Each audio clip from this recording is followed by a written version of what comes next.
Liar. Everywhere.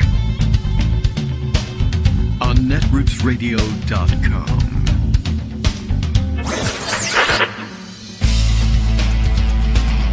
David Waldman. Kagro. In the morning. Now, here's David Waldman. Hey, good morning, everybody. How you doing? It is Thursday, November 10th, 2022. Time for another show, except for Greg, who has some things going on at home today, being invaded by Joe the Plumber or something like that. At any rate, one of those household days where it just makes more sense to hang out and do the other things than to make us all listen to the noise that would ensue. So, we have the job of rounding up the news today. Anybody know what happened? Not me, haha, because I always depend on Greg to tell us what the news is. But that leaves plenty of room for opinion, which I guess means we get to do whatever we want. All right, let's begin. And I don't know exactly where we'll begin. I do note, at least for the record, we have to note in passing at least, that the Twitter purchase by Emo Mush or whatever, and the change in verification rules, which don't actually verify anything anymore. The blue check no longer signifies anything other than, well, I guess there's still a hybrid existence of the blue check. That is to say that there are still people who have it from when they had it before, when the previous ownership of Twitter offered them verified status. And now, though, they're finally rolling out the, yes, you can buy for $8 a month, you can buy the blue check. And to no one's surprise, again, the best current description of what's going on here has been the one that went that Elon Musk is something like Elmer Fudd having bought a website full of Bugs Bunnies. The problem is that, it's full of people who have very little to lose and joking around and having fun and being pranksters. And, that's really always been half the fun of Twitter anyway. But now they can prank you with the symbol that had previously come to be known for marking the authenticity of the of the account you were looking at, plus various levels of disappointment to outrage to just plain what the hell do you think you're doing reaction to the idea that you could just sell that for $8. So naturally, it was going to result in people buying verification for accounts that they intended to use as fake accounts for, and there would be varying approaches to it. There would be like really in your face sort of things where someone would buy it and then pretend to be Elon Musk or pretend to be Joe Biden or Donald Trump or something like that. And then there was the subtle approach where people were pretending to be various sports figures, and shocking the sports world with not outright, lunacy necessarily, but things like, asking to, commenting on a team strategy or wanting to be, traded or arrange some sort of, shake up of the sports world, something like that. That's not quite as obviously a fake, whatever it is. But this continues apace. And of course, I don't know whether they ever gave any thought to the idea that, people will not want to waste money on pranks like this. But I mean, if you're banned right away, it only costs you $8. Like you pay your $8, you fake to, something, whatever the hell your prank is, and then you get kicked off and you're like, it was worth $8. Everybody saw it and I went viral or something like that. It's not worth it. I mean, nothing comes of it, but you got what you wanted out of it, and $8 is not a lot to risk on it. And you can spend $8 on a fancy coffee, I think. I don't know. I mean, it feels like when people make that comparison that's true. I don't know what more stuff you have to put in there to get to $8, but inflation being what it is, I suppose it's possible. I don't know anything about that. I don't order the fancy coffees. The fanciest thing I've gotten, I guess I've gotten some fancy-ish thing at Pete's Coffee. Had like a cafe, I don't know what, Mexicana maybe? I don't know what the hell they called it. But anyway, I mean, the fanciest thing I've ever really ordered and remembered what it was is like the latte at Starbucks. And what's that? I guess it used to be about $4 and change. And maybe with inflation, it's like 11 million. or something like that. But I see the drinks that they advertise all the time. Very fancy looking. They have caramel all over them or something like that. And I imagine that, I don't know exactly what a macchiato is, but they were very popular. Maybe their day is over. Maybe those are $8. I don't know.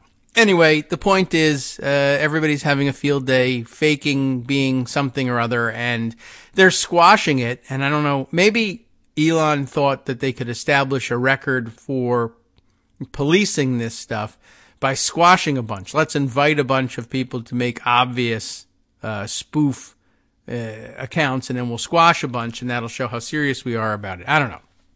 Anyway, there are a couple of threads out there about this same thing. I see one circulating now. I think there's one in Pocket that we had our good friend and frequent correspondent Patrick Snyder send to us. Let me see if that's the same one that I have just seen go by the way, just to see if we can fill in. No, I don't think so. I think I saw 2 stories of the early wild days of fake blue checkmark Twitter. The first one, all right, the one I have open on my desktop comes from Pete Frazier, who tweets as Pete Frazier Music. First account is the verified official one. Let's see, we have a thread here that says, first account is the verified official one. Second is the $8 fake thanks to Musk subscription. These are screen caps of the real thing versus the fake thing side by side. Easy to tell when you look at the follower count. Very, very hard to tell when shared into your feed. Impossible, actually, without clicking through, which, of course, is half the battle. Let's see. He hat tips to someone for spotting this. The comparison side by side is for the Apple TV Plus corporate account. I guess the first one here looks to be the correct one. 139.9 thousand followers. They stole the banner and the background and everything, and of course the avatar, which is just the Apple TV Plus logo. And let's see, their pinned tweet, of course, is about one of their shows, and the fake one, Apple TV Plus, it looks to be verified. It's got the same header, banner, the same icon or logo for its avatar. But here, 135 followers, which tips us off. And let's see. So the actual Apple TV Plus, the at address is, Apple TV Plus.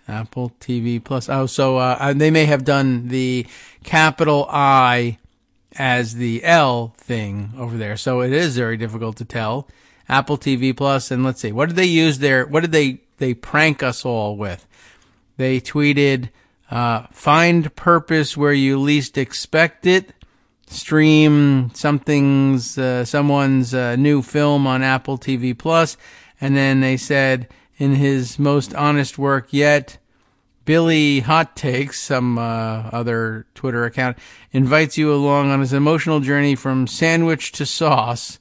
Hardy har. I don't know what's so funny about that, but I guess it's an inside joke that only 135 people saw originally. And but you get the idea. What's the rest of the thread? Pete Frazier says, but yeah, this is why this isn't going to work, especially when you fire all the people who should be moderating it in the same week.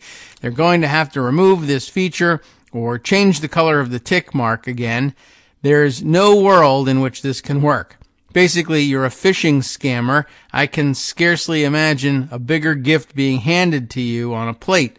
Also, the fact that the fake in the example above is a 2011 account shows how easy it is to get a hold of an old or credible-looking account.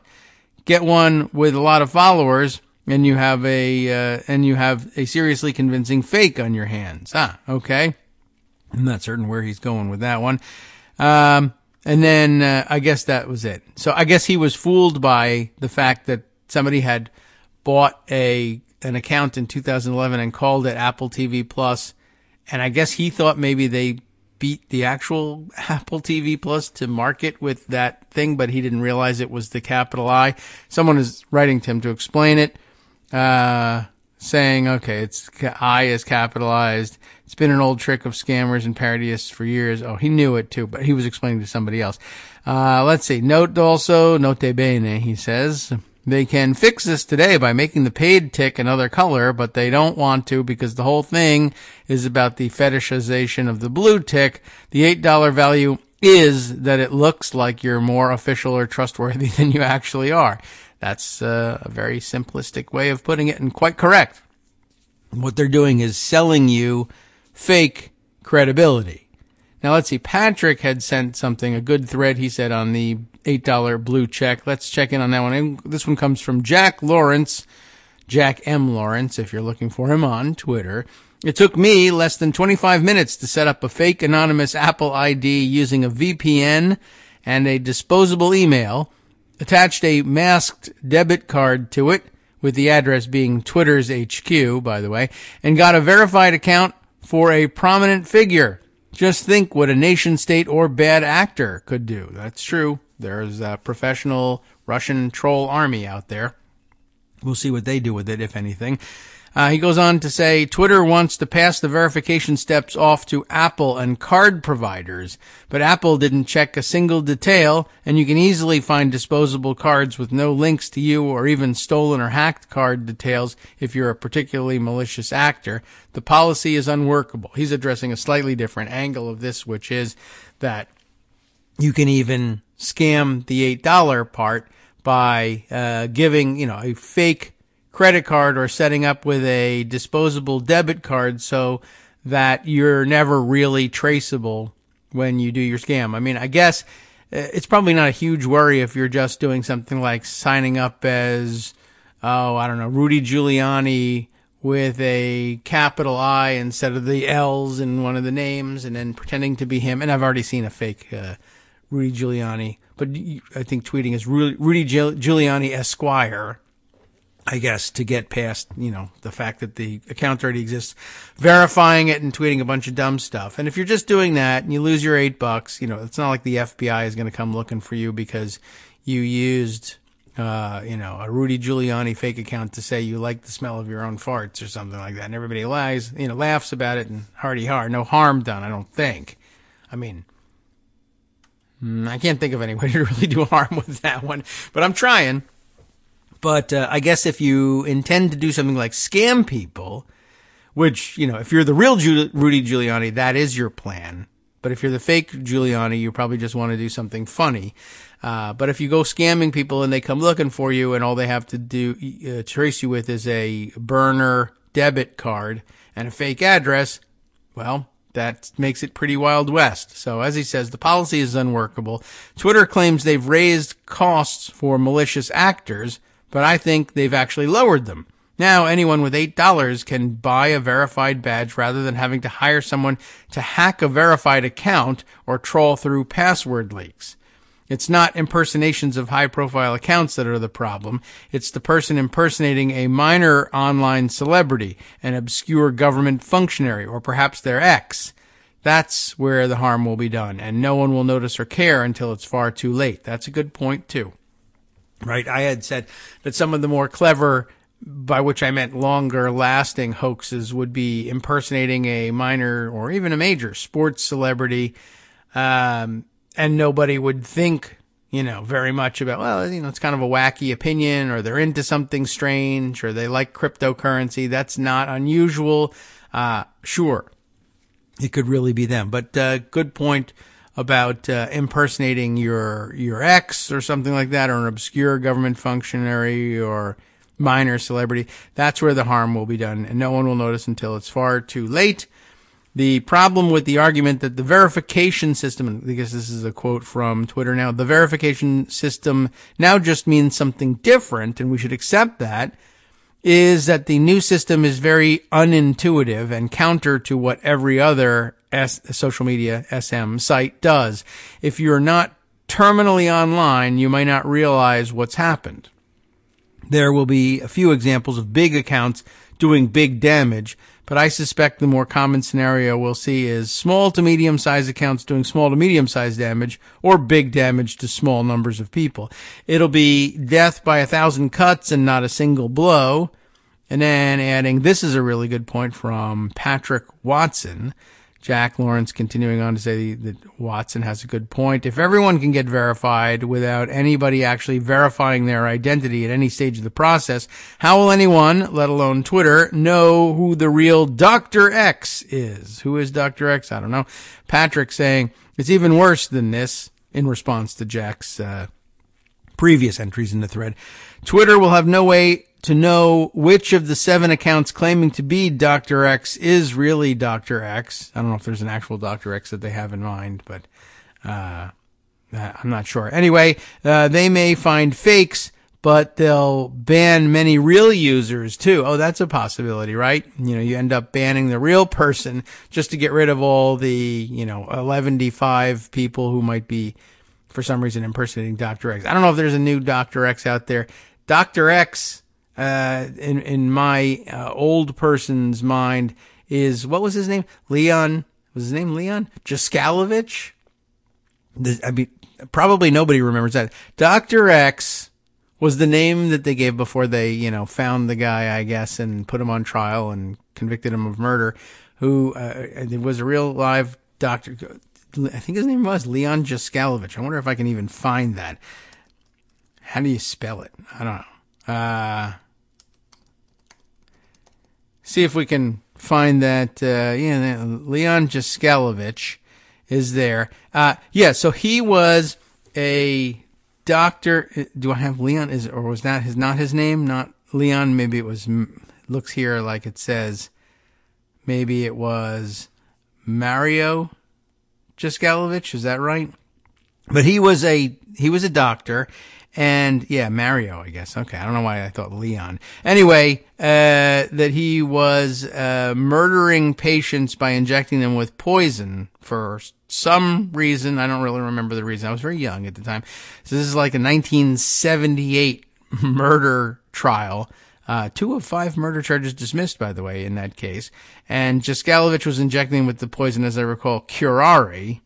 And, couldn't really explain to you exactly why I remember that, except that my dad, who was a defense attorney, knew the defense attorneys who were working for Dr. Jaskalovich, and I guess that stuck with me even in 1978 when I would have been all of 10 years old. So, anyway, there you go. And for some reason, they called him Dr. X for a while. That part I remember. That's what they called him in the newspapers. I don't know why they were hiding his identity, or maybe it was before they knew exactly who was doing it. Somebody's poisoning somebody with curare.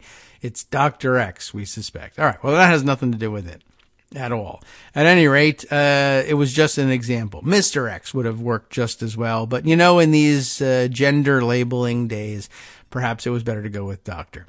So, by the way, Jack Lawrence continues, if you want to talk to me about this, please DM me. I don't know how do you know you're DMing him? I'm not sure. Earlier this year, he goes on to say, it was revealed that 57 United Kingdom MPs, member of parliaments, didn't have Twitter accounts. So, what's to stop someone starting up an account as one of them? As long as you don't go overboard, the impersonation could take a while to be detected. That's definitely true. My argument, Jack says, is not only that bad stuff might happen, it was also a response to Twitter's repeated claims, that just because they're not doing verification, it doesn't mean no one is. I don't know who they think would be. My experiment debunks this claim. No one checked my identity at any stage. As I said earlier during the Elon Musk Twitter space meeting with the advertisers, Twitter should focus on prevention rather than mitigation with the impersonation issue. As long as they only treat impersonation as their problem after it's happened, I'm not sure they'll get very far. Anyway, he says, I'm off to bed, so I'll probably miss most tweets that I get for the next few hours. DM me if it's important, and I guess he comes back and adds, this is exactly the sort of somewhat lower level stuff that could become a bigger issue. Another is people impersonating sex workers, either to get details on their customers, expose the sex workers, or even just sell their content without permission. I mean, maybe. I don't know. What's the example? It's a screenshot of a DM, I guess, that says, hey, I saw your thread on Twitter impersonation, and you added a part where you asked people ask for people to DM you without additional information, with additional information.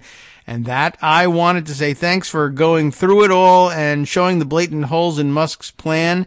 But I also want to share a concern with you. Over the past year, I've been bullied, stalked, harassed, and threatened by right-wing trolls online. It's gone so far that the police are involved and there is an investigation. During this time, an account popped up which had my face, my name, my location, and started tweeting things which made me look like a pedophile. And from the spelling of pedophile, I can tell this is a person also operating in the UK. I don't think even the Canadians spell it this funny way. Anyway, a serious thing for sure, and the police investigated. My worry is that a blue tick could be used in the future to paint me in a bad light again. So somebody who should be off everyone's radar. But, like it's one thing to say, well, it looks like LeBron James is tweeting about his love for pedophilia again. I'm sorry. But, and everyone will say, well, that's probably fake. But, if somebody who was previously unverified, but who's now, although I guess if you saw the tick mark in olden times, you would look and say, that's weird. I would imagine that probably, depending on how obvious it was, someone would say, well, that guy's account has been hacked. And in that sense, the blue check mark was some defense.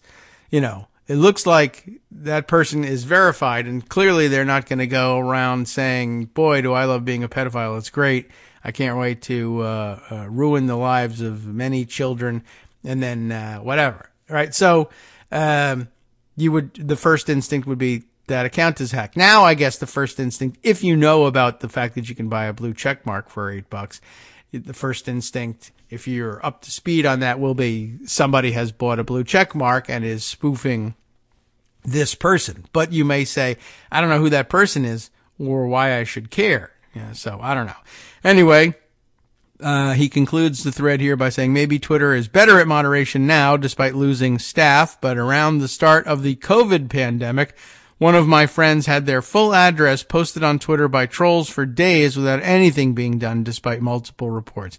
And I've certainly seen a lot of that over the years, that even pre-Musk, Twitter was pretty slow and often backwards in enforcing the rules, especially when it came to people being swarmed by right-wing trolls. They very often banned the victim of the swarming more often than not. So, they were never any good at it. So that's where we are with the Twitter disaster, which is only a minor story, but might have some major impact in the future for the way we work and talk to one another in the middle of our show. But let's see. Other stories that I need to share with you. There are plenty of them. First of all, I saw this tweet from Simon Rosenberg, who, if Greg were here today, he would undoubtedly be citing Simon and his work. I was grabbed by the fourth tweet in this thread. Let me go see what the original motivating reason for the thread was. He was starting in on today's work. Happy Thursday, all. He wishes everybody the same. Some big thoughts about the election, or rather, some thoughts anyway. I guess there's, in the first thought, the word big appears. So I've jumped the gun. Big miss. The big miss was on Dem/GOP intensity and abortion. That's true too. Intensity perhaps related to or stemming from the abortion issue. Third straight disappointing election for MAGA and Trump. That's true too. I did see somebody else pointing out, yeah, he really did kind of flop in 2018, lost in 2020, and has flopped again in 2022. Republicans' denigration of early voting, a mistake. It is costing them, it seems. Arizona and Nevada results still encouraging. By the way, still extremely close, just jumping out of the thread here for a second. Still extremely close on Lauren Boebert. She took the lead. I don't know if she ever had it before. Took the lead in vote counts by, again, a handful. I think double digits of votes at some point. And then almost as soon as everybody had tweeted out that bad news, it had flipped again in similarly close margin, double digits for, is it Frisch, her challenger? So it's gone back and forth a couple of times. It's still razor thin, and all the speculators, trying to guess at where the outstanding votes are and what it's likely to happen. There's still, it's a coin toss. She may survive after all, which would be a real tragedy. But, it's the luck of the draw. So we'll see. It would be great to be rid of her, and fingers are still crossed there.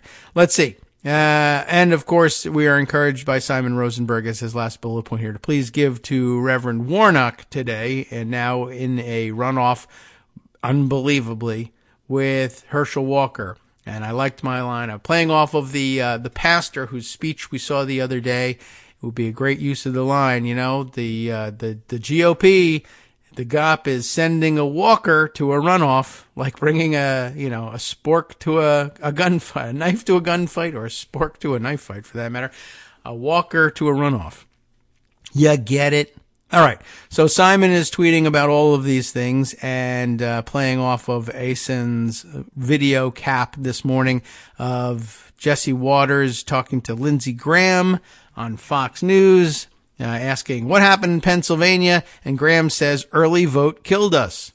So what's Simon got on tap? Well, we'll let you know this before we break for our first pause here. Before I dive in, he says, this is not me saying before I dive in, Simon dives in, it's worth reviewing our core election arguments. We'll be referencing the elements in the thread below, so take a moment to read through it. It holds up pretty well. This is his reminder from an earlier tweet saying, I guess on Tuesday morning, Election Day morning, latest early vote data from Target Early says turnout is 42 million, up 8% over 2018. Dems up 50 to 39 with a plus 11 lead, 4.7 million national vote lead. In 18, at this point, it was 47-45, just plus 2. In 2020, a plus 7 margin. So it's growing, and apparently it's stuck and made a difference. Hi, I'm Scott Anderson, the guy that writes the daily summary for this show, Kagro in the Morning. Thank you to everyone that supports this show. Many of you send donations through PayPal, Patreon, Square Cash, Radio Public, and so on. Some of you write your own essays and send them in, or read articles with your own commentary. We appreciate it. Now, some of you are listening to this and thinking, I'd like to help, but isn't there something I could do that wouldn't require money or effort? Why, yes, there is. You can just like us. On Daily Kos, they call it the recommend button. YouTube has a thumbs up. There are hearts and likes and love buttons. Tap our love button. Tap our love button every day. Share our shows and summaries on Facebook and Twitter, YouTube and iTunes, Stitcher and Amazon. Most of these places allow you to write a review, so a sentence or two would be great. Recommend us to social media, or tell your friends to listen to the show. You aren't just helping us, you're helping them find their new favorite thing to listen to. You could change the world. So thank you in advance from me and everybody else in the world.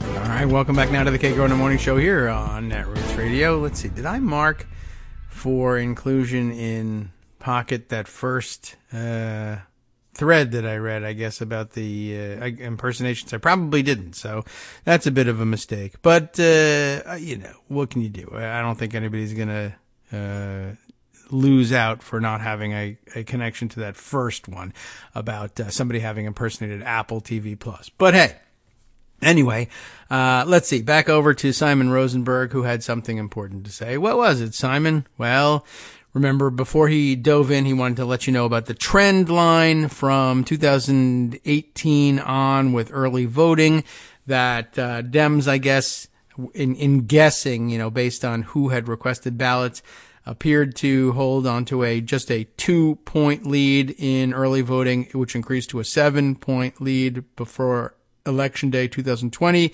Now, heading into Election Day 2022 with about an 11-point lead. So 2, 7, 11. Dem state firewalls grew across the U.S. this past weekend, and the electorate keeps getting younger. So all good news. And then Simon goes on to his fundamental thread for the day. I say fundamental because it's the third word here. Now believe fundamental miss of the cycle was the ignoring of the signals about D and R intensity, or as we like to say on the show, enthusiasms. Right, okay. Dems had showed intensity all summer and fall, thanks to the Dobbs decision, trying to hang the right name on it now. Republicans didn't. Then D's crushed it in early vote. R's struggled was a clear sign.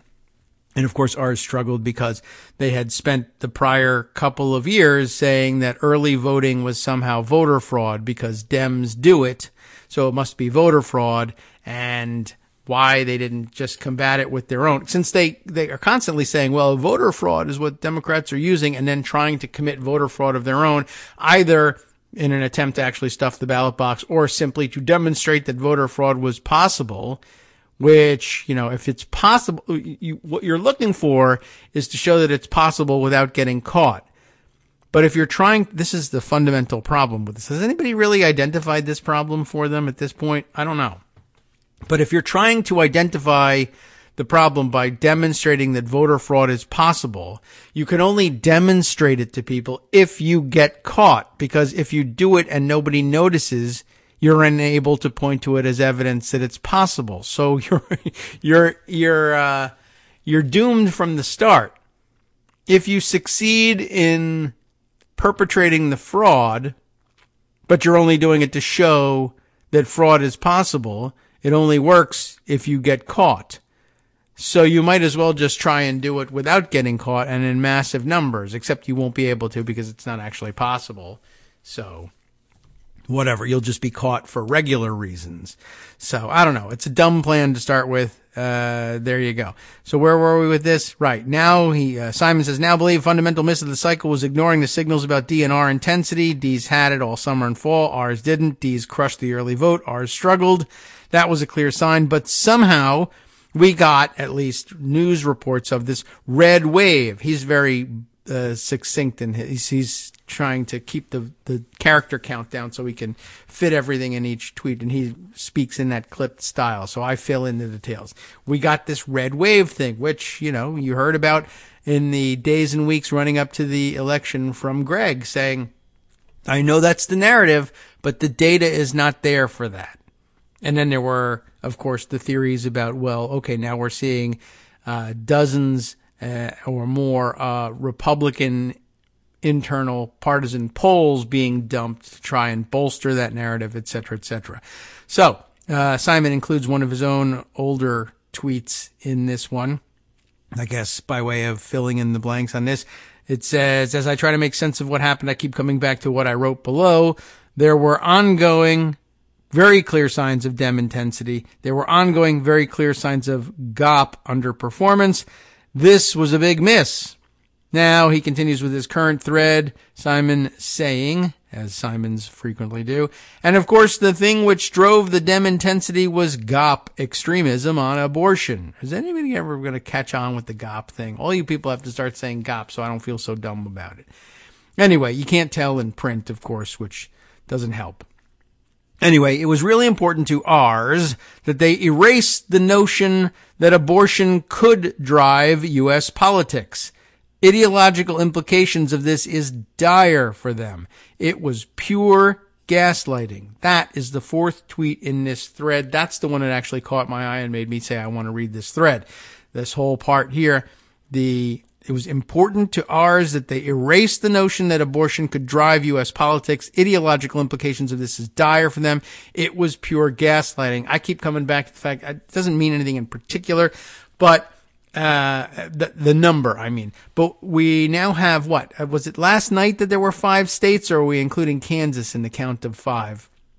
But every state that has put the abortion question directly to the voters in the constitutional context, whether directly or indirectly, asking the voters, all right, should we preserve or remove the right from the Constitution if it exists, or preserve the right in the Constitution if it doesn't yet exist of a right to an abortion? Everybody that's been asked the question, including some states that are very conservative, when you ask people about, what do you think about the voters of this state?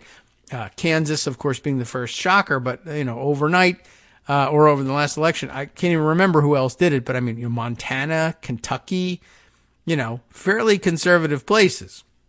And they were asked, essentially one way or the other, depending on what was already in their constitution, do you think that we ought to preserve the right to an abortion in this state?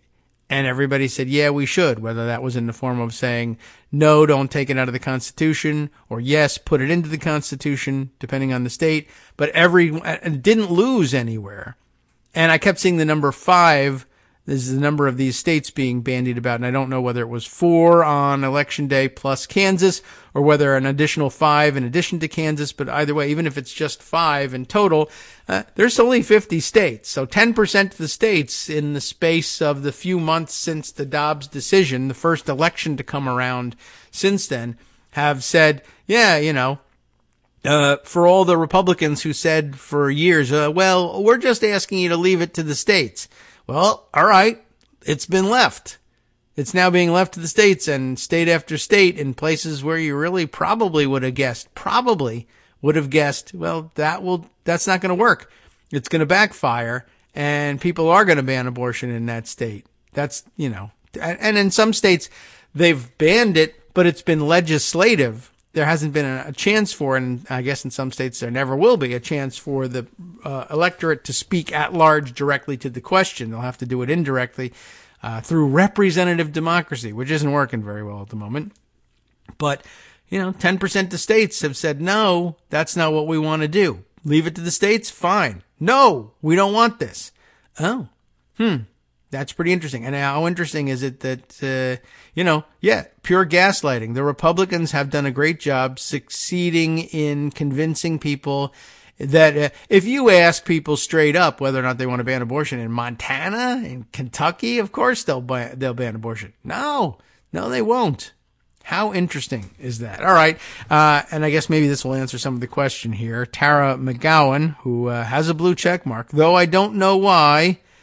Though I think she probably deserves it and all, but I think now if you click through, you can see when somebody buys their tick mark, as the British say, the check mark, it says so. I don't remember the wording for it, but it says Twitter Blue subscriber. And Tara has a check mark that doesn't say that. She has a check mark because she's the publisher of Courier Newsroom and the founder of FWIW, is that for what it's worth? News. And, okay, that got her terrific. And 60 Minutes alum. So there you have it. And she's got the check mark going for her. And she was saying there was a blue tsunami in Michigan last night. More about that later, I hope. Democrats took the governor, secretary of state, and attorney general seats. They flipped the state senate for the first time in 40 years and the house for the first time in 14. How did this happen? Abortion was on the ballot. Okay, so that doesn't answer the question of exactly how many states did it, but Michigan is added to our total.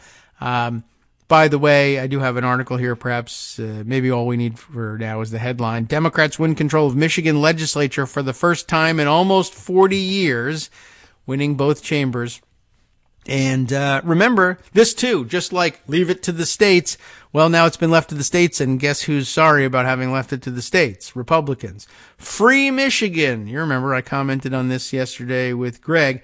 The rallying cry in mid-pandemic. Free Michigan from the tyranny of having to wear masks and having a Democratic governor who actually knows that you should have some public health controls in place to try to mitigate this pandemic. No, we don't want to wear masks, yada, yada, you can't vaccinate us. We're going to storm the Capitol, et cetera, et cetera. Free Michigan. Even Donald Trump tweeted, free Michigan. Well, Michigan's freed. They've been liberated. Guess who they're greeting as liberators, though? Democrats. They have the trifecta. They have all the statewide offices. And for the first time in almost 40 years, control the state legislature. How do you like them apples? All right. Well, anyway, Simon now continues with his 5th tweet in the thread. It will be interesting for us to learn in coming days whether ours really believed there was a red wave coming or they knew it was all, well, you know what Greg says. That's bullshit. It occurs to me, by the way, that we had a That's bullshit. sighting yesterday, and I wrote myself a note to go and put in the horn and everything and get rid of it, and I forgot, and sakes alive, that means I put it out there, and I put it out there with a clean rating and everything. Oh my God. So who knows what's going to happen to me. If it was Twitter, I'd be banned forever. But I think Greg keeps insisting that the BS word is something you can get by television censors these days anyway. So we should stop. I should stop being so old fashioned, especially when it's so fun to hear Greg say it. But I don't, the horn is funny. Anyway, Simon says, it's difficult to say. And maybe we'll learn in coming days whether Republicans really believed in the red wave or whether they knew it was all BS. Looking back, big flood of our happy polls may be sign they knew they were having intensity issues. That's a theory, right? If we're having difficulty rallying the troops, that's another theory for putting out all of those BS overweening polls to try to rally the troops. I hadn't thought of that as the possibility. I guess this is maybe, this is somebody's video compilation. He says, I have to, Craig Harrington, who tweeted this around, I have to thank Chris Hayes for broadcasting the most satisfying 2 minutes of television I've watched today. Perfect encapsulation of what Fox News has looked like over the past several months. I guess talking about the wave of enthusiasm and that there's going to be a red wave and all the different examples of idiots going on television and saying that. I don't know. Anyway, Simon's next tweet. One area we have to explore together is what a political disaster MAGA/Trump has been for ours. And yes, I agree. We should explore that. His bullet-pointed list: lost presidency/Senate/House in 2018 and 2020, right? Back to back, losing the trifecta. Disappointing 22, right? They may take back the House, but still very disappointing in terms of the numbers. And they may not, by the way, still take back the House. That's still on the table. Huge R defections across the U.S. fractured their coalition. Attack on voting/early vote costly. And candidates couldn't raise money. For all the complaining we've done about, oh gosh, we wasted so much money sending money, $14 million to murdery Trader Green's opponent when there was no chance of beating her in that district, and that's probably true. Complaints about that in all election cycles about where, celebrity candidates who waste all this money. Now, some of them have mitigating circumstances where it doesn't really play out that way. They didn't win, but they made a difference on the ballot in their state. Beto O'Rourke being among that category, I would say. He's not winning the races, but he's generating a lot of enthusiasm down ballot as well, and he's making a difference for others around the country and in this state. Similarly, Stacey Abrams, I think, a little closer to that as well. Some people would disagree, but surely, I don't think there was a lot of pushback on, what's her name from Kentucky, would be running against Mitch McConnell. Is it McGrath? Amy McGrath? Is that right? I can't remember, but she gets an awful lot of money. When somebody is a villain in the Democratic comics universe, people want to, that's part of the enthusiasm game, though. I don't know if you should be pressing too hard to stop that because it charges people up. And once you throw in a couple of bucks for the person running against murdery Trader Green, my guess is that you don't then, dust off the hands and say, my job here is done. I think you stay on Act Blue and you start giving money to a couple other people as well. So think of it as a lost leader in luring you in by giving money to somebody who's attempting to defeat a Republican icon or celebrity candidate or something like that. I'm not too worried about that. But where were we with this? Candidates couldn't raise money. I don't know. Maybe some of the wrong candidates were raising too much. That's a big complaint. We'll see. Well, at any rate, Republican candidates apparently couldn't raise money in this instance, and some of them did. I was going to say the flip side of that story is that Murdery Trader Green did not need all that money, and she's burning it all. And she's not giving a great deal of it out to other candidates. She does a lot of campaigning for other people, but that's because she likes flying around and giving speeches and being applauded. The money that she's raising is going to buying, $90,000 SUVs for herself to be driven around in. I don't think she's distributing a great deal of money. And of course, her preferred method of fundraising is very often something that burns 90% of what comes in order to try to raise a little bit more. So she's not terribly effective, and I guess that's the answer. So as much as we grouse about burning money opposing her, she uses the fact that we've raised $14 million for her opponent to go out and try and raise another, to outraise the $14 million, and sucks up money from all other Republican candidates. So maybe it's a wash in that respect. Anyway, we'll explore that another day. Somebody has to do some quantitative analysis on that. The GOP or GOP's crazy attack on our elections, Simon Rosenberg says, not only reminded voters every day that they'd lost their mind as a party, but it also gave D's a huge tactical advantage as we banked huge early vote leads across the U.S. It's a good one. Election denialism is a disaster for the R's. That's true too. And that'll be a big factor in deciding who controls the Republican conference, if, in fact, they win a majority.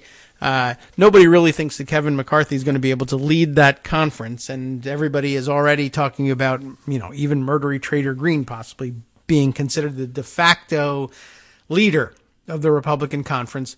And in my own nightmare scenario, in which Republicans start pushing to challenge election outcomes on the House floor on January 3rd, there's some real question about whether or not the rank and file of the Republican conference goes with the extremists. Were they ever true believers in election denialism, or were they just along for the ride? And even if they were true believers, have they been talked out of it because they've seen what kind of a disaster it's been for Republicans across the country, and they think they need to abandon it? Or are you no, what we need to do is double down on it at this point. We've been rewarded with the majority. We should use it. We'll see which side prevails there. Mitigating all of that, of course, is the fact that with such a narrow majority, if they in fact are managed to cobble together a majority in the House, you can't threaten to kick people out of the party unless they stick with the Murdery Trader Green line. I mean, you can threaten it, but if you kick the people out, you might in fact lose your majority. If you kick the wrong people out, who then either declare, if not for caucusing with the Democrats, declare themselves independent and remove themselves from the Republican conference and refuse to back a Republican candidate for speaker, then everything is turned upside down again. So her major superpower of threatening to walk doesn't work as well in the instance or in the situation where they actually hold a majority, and they never really have to govern, but they have to organize the House as a majority. And that's something that Republicans aren't going to want to let go of, because the gavels in the committees come with that too. And if you boot somebody out of spite, punish a Liz Cheney, and then everybody else loses their gavel as a result, that's not going to work out too well for you. You might lose all your committee assignments, and it might be Republicans who take it away from you. While you're in the minority, that's really, this is, you don't want to have to teach this lesson, because it's better to just simply hold on to the majority. But occasionally, maybe the worst possible thing that could happen to Republicans would be to gain a ultra narrow majority in the House while not winning the Senate, which would be fantastic. But even if they won the Senate, but it would be bad. But trying to actually, if not govern, even just run the place and see how incredibly difficult it is with a party full of wild idiot morons. And they won't be able to manage it. Certainly McCarthy can't. Nobody probably could, but McCarthy's not up to the job of running the place under normal circumstances. And it would be wild to see them screw that up. But of all the people in the world that you would never be able to convince ahead of time, that you need to moderate your rhetoric and your approach to everything, because look at what's actually at stake here. Murdery Trader Green, that'll never sink in with her. But as I was going to say, the potential for mischief, the universe of mischief that's possible for a minority party is very different from the universe of mischief that's available to a majority party. Now, normally you say the majority party isn't going to care about the world of mischief. They have to govern. But these are the Republicans we're talking about. And the point of being Republican in Congress right now is mischief. And they don't know how to do anything else. And this was true in 2000, whenever the hell it was, when they took over the first time, or the second time, after the Gingrich wave. But what was it, 2006, when we took it back? So, I don't know. Anyway, it's flip-flop back and forth. But the first couple of times, it's, Republicans, members of Congress who are longtime Republicans and had served many years in Congress, knew right away that this was going to be different. This wasn't going to be their opportunity to govern. It was going to be a bunch of shenanigans. And, but it took some of the short timers a little while longer to realize, oh, you can't just say no to everything anymore. Serving in the minority, that's the job, and you never really have to think very hard about what to do. The answer is to show up, provide a quorum, and vote no. And because that's so boring, or because you've been kicked off of all your committee assignments, you spend the rest of your time trying to design elaborate, attention-grabbing political pranks, gotcha issues, press conferences, videos. These days, TikTok videos of yourself, peeking in AOC's office's mail slot and yelling to come out and we'll beat you up, whatever the hell it was that Murdery Trader Green used to do for fun. Stalking survivors of school shootings, et cetera, et cetera. And that's not what you're supposed to do with the majority, but the rank and file MAGA base doesn't care very much. So, okay, they won't be governing, but they also won't be able to pull their pranks the same way that they did, because there'll be major implications, even if they're not policy implications. It'll be implications of personal pride for prominent Republicans. You see what I'm talking about? I don't know. I've strayed from the point too much. All right. Back to Simon Rosenberg, who says, here is Greg Sargent, the plumb line, on what an abject failure authoritarianism has been for MAGA and the R's. This is a very important story. And the tweet from Greg says, don't overlook this. At least 4 of the 5 swing states that decided 2020 won't have election-denying governors or secretaries of state. After all, now that the results are in, it may soon be 5. What? It may soon be 5. Don't really go. At least 4 of the 5 swing states, okay, won't have it. It may soon be 5. I guess if Kari Lake actually turns out to be a loser in Arizona. That's a huge step forward in averting a 2024 crisis, maybe. Voters put MAGA authoritarianism on the defensive. And that sounds good. Maybe we'll read his post and or thread on that subject. Let's see. I'll open this one up in a separate window so that we can come back and read that thread later. Simon continues by saying, trend lines look very good for us in Arizona and Nevada. I'm optimistic about both. And it's very important that we immediately give Reverend Warnock the resources he needs to win the Georgia runoff. That's probably true. He says, I just donated. Will you join me? A little pitch to give money to Reverend Warnock down there. And, this is my biggest disappointment of the election, is that the flood of email solicitations from Raphael Warnock will not finally cease. Not yet. But, there's work to do. So if you weren't able to give him everything you wanted to give him last time because there was too much money that had to be given to too many candidates, now you can concentrate your fire if, in fact, you've had another paycheck since your last round of giving. So there you go. I think that's all pretty good, and Simon apparently, maybe due for some plaudits now, having gotten it right and having been sounding this alarm about the mirage of the red wave all along. Let's see. Greg Sargent, as I mentioned, has his own thread about this stuff, and which I guess is kind of it's difficult. I don't know whether to read Greg's article or read his thread, because his threads tend to be just guided tours of his articles, but then it gets a little disjointed. And he does a good job putting together a nice, smooth narrative in his articles, so maybe that's the place to be. We'll start with that. His piece from yesterday, 5 big GOP narratives just went down in flames. We'll at least skim through what those narratives were and how they went down, shattering the expectations of, just about everybody in U.S. politics. As of Wednesday afternoon, a Democratic hold of the House cannot be ruled out. That's nice. And Democrats are somewhat favored to keep the Senate.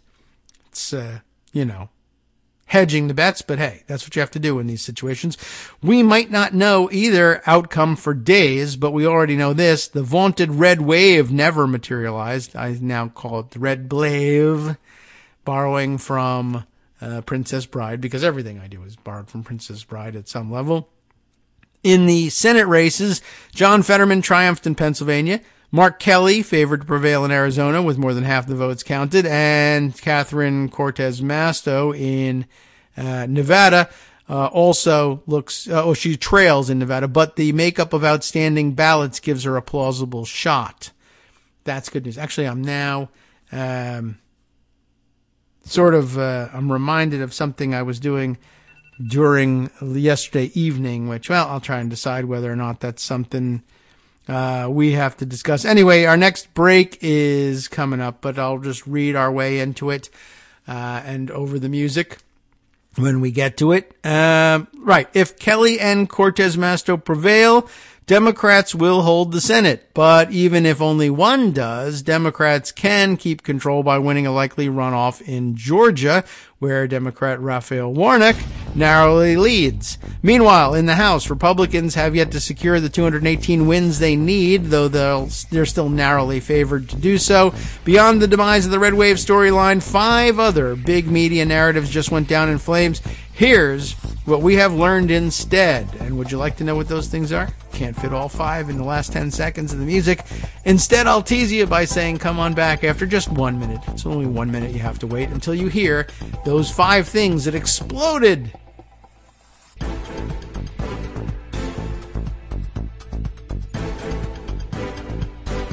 right, welcome back. What? Welcome back. I'm confused now, trying to read things at the same time as speaking, but welcome back, everybody. Or if you prefer, welcome back. That's true too. Let's see. I'm distracted by everybody's favorite internet conspiracy theorist who says things that we like. Mueller, she wrote, noting that she's got a theory about why an outstanding 275,000 ballots in Arizona, in her opinion, will break Dem rather than Republican. That's the other choice, of course.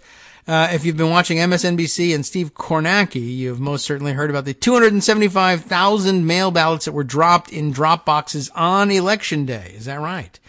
Okay. And how these ballots break will likely determine the outcome of the governor and Senate races. In 2018, those ballots went blue and made the difference for Dems. In 2020, they went red, but not enough to give the win to Donald.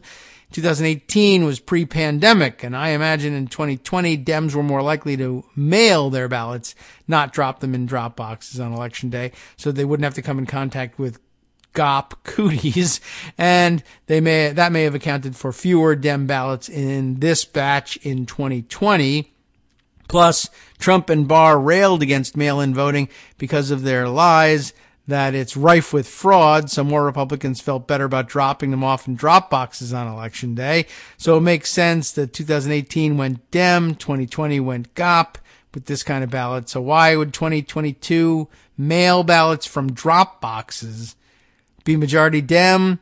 Her theory: first, COVID is not as big of a concern. Second, many polling locations had 30-minute wait times, so dropping off would be more convenient. And next, because of the 2,000 mules and other idiotic BS, I don't think the MAGA would trust the drop boxes as much. That's an interesting question. Would they show up at the drop boxes so they could wave to the militia people and say, I'm actually Republican? Or would they avoid it because they think the drop boxes are somehow tainted? Or would Democrats, by the way, I was wondering about this, like if you're a Democrat and you're going to drop your ballot in and you see one of those militia types and you think they're going to confront you, like why wouldn't it, would it work to say, I actually love Trump, I'm a Republican, don't shoot me, shoot the next guy that comes, I don't know. At any rate, this is sort of interesting, but let's see. She says, if I were a Dem, I would be curious as all get out, we'll say, to see these morons cosplaying while guarding the drop boxes. But the biggest reason, there are 100,000 more of these ballots than there were in 2020. And given the huge Gen Z turnout this year, I'm betting most of these are new and young voters motivated by choice, climate, and democracy. No way there's 100K new Republican voters in Arizona, and certainly not dropping them in drop boxes, I guess. That's the theory. We'll see whether that holds true. I don't know. A welcome distraction. Just something to throw in there. Just because, even though we were in the middle of reading something from Greg Sargent, who has organized his thoughts so nicely for all of us. What was the other thing, though? I'm just curious. Every time I see somebody exclaim, holy crap about something, I'm motivated to go and look here. Let's see. What is this? It says, the New York Post offered at least 2 crime victims front page coverage if they'd say they were Dems voting for Zeldin. That's interesting. We'll have to come back to that one. That sounds like a wacky story, to say the very least. Can I open that up in the browser and get back to this? First, though, Greg Sargent, I promised we were going to read through this thing. What are the 5 myths that were exploded, totally destroyed? I need some kind of sound effect, like a monster truck rally type sound effect for that, by the election results. Well, 1, democracy was on the ballot, and for now it's winning. That one wasn't destroyed necessarily, but it destroys the other big media narrative, which was that people didn't really care about that or understand what it was. Oh, yes, right. I was going to say, last night I was listening to for the first time, I actually sat down and listened to like another podcast, and I have a confession for you. Sounds weird. Won't change your mind because you like podcasts, or at least you like this one. I hate podcasts. I don't mind making them. That's fun. I like talking. I don't like listening to other people. And I really, at bottom, I guess I don't. But no, I don't listen to any other podcasts. And it's not because I think all the answers are in this one. It's because I fall asleep. I don't know what it is. Maybe if it had video, that would help. But even so, if I'm sitting in a comfortable chair, I don't know. I don't know how you guys listen to me drone on. Or maybe you listen to me drone on so that you can fall asleep too. And that's all right, especially if you also support the show monetarily. I don't care what you do with it once we have your money. Screw you. It's the Donald Trump coming through. Not really. Obviously, I want to keep pleasing you, and even if that means putting you to sleep, if I'm providing a product that works, fine. Anyway, the point is, I don't listen to many other podcasts, and I certainly never listened to this one. But my son, high school son, taking his U.S. government course, it's a dual enrollment course, they call it, and it's credit both at the this is a very interesting program. Credit both in high school and for at the local community college. That's the dual enrollment. So you get some college credit for taking it. It's in the vein of AP, but there's no exam. You just take the class, and if you pass it, then it's a college class as well, so you get some credit, carry it forward. So dual enrollment, U.S. government. And they have to listen to this podcast, a politics podcast. Not a good one like this one. A crappy one from NPR. And I'm sure it's got a great reputation and everything. But it shouldn't, at least based on the one episode I listened to, which was the latest one.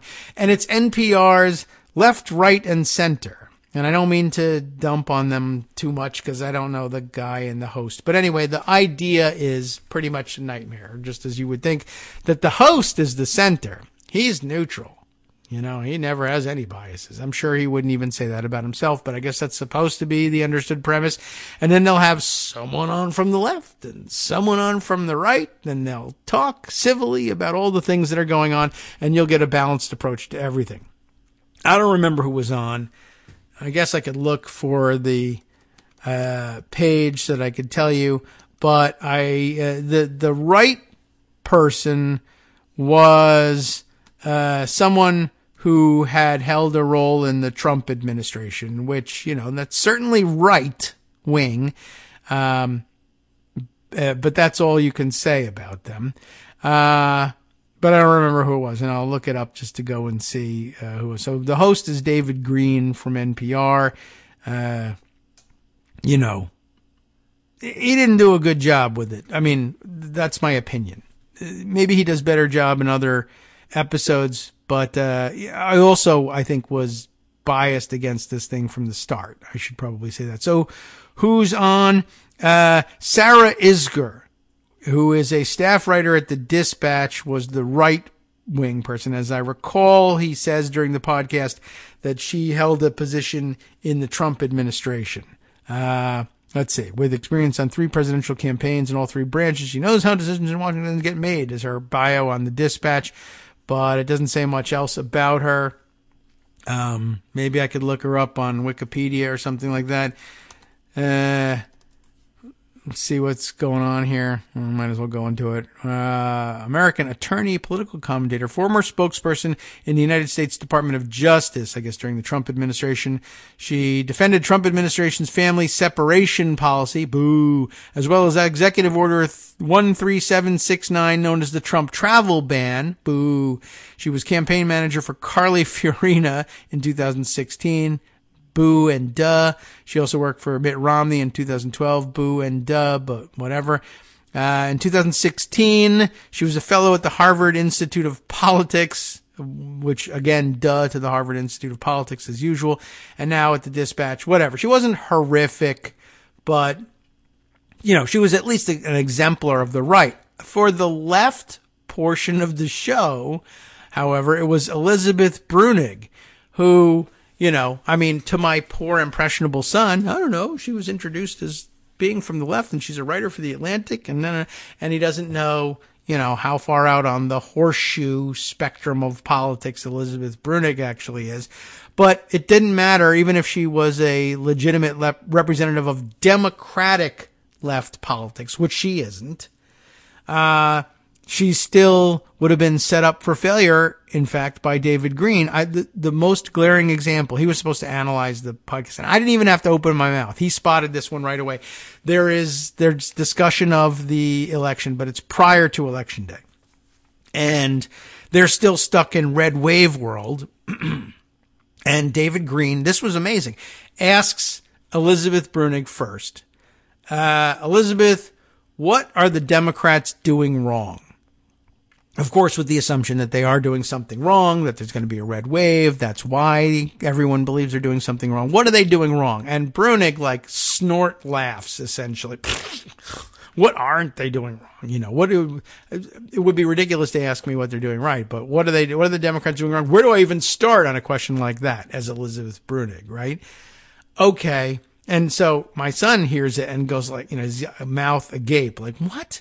And then the follow-up question. Now a question for you, Sarah. Sarah, what are the Republicans doing right?